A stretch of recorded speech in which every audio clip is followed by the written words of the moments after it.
গণভোট একই দিনে অনুষ্ঠিত হবে। গণভোটে যে প্রশ্নটি থাকবে সেটি হচ্ছে, আপনি কি জুলাই জাতীয় বাংলাদেশ 2025 এবং জুলাই জাতীয় সনদে লিপিবদ্ধ সংবিধান সংস্কার সম্পর্কিত নিম্নলিখিত প্রস্তাবসমূহের প্রতি আপনার সম্মতি জ্ঞাপন করিতেছেন? হ্যাঁ অথবা না।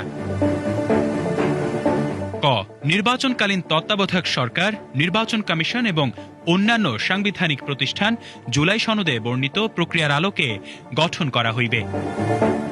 খ, আগামী জাতীয় সংসদ হইবে 2 কক্ষ বিশিষ্ট ও জাতীয় সংসদ নির্বাচনে দলগুলোর প্রাপ্ত ভোটের অনুপাতে 100 সদস্য বিশিষ্ট একটি উচ্চকক্ষ গঠিত হইবে এবং সংবিধান সংশোধন করিতে হইলে উচ্চকক্ষের সংখ্যাগরিষ্ঠ সদস্যদের অনুমোদন দরকার হইবে।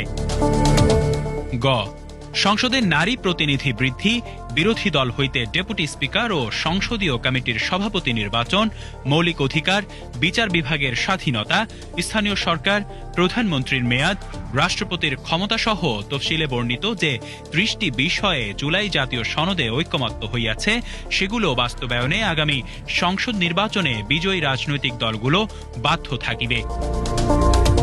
ঘ, জুলাই জাতীয় সনদে বর্ণিত অপরাপর সংস্কার রাজনৈতিক দলগুলো প্রতিশ্রুতি অনুসারে বাস্তবায়ন করা হইবে।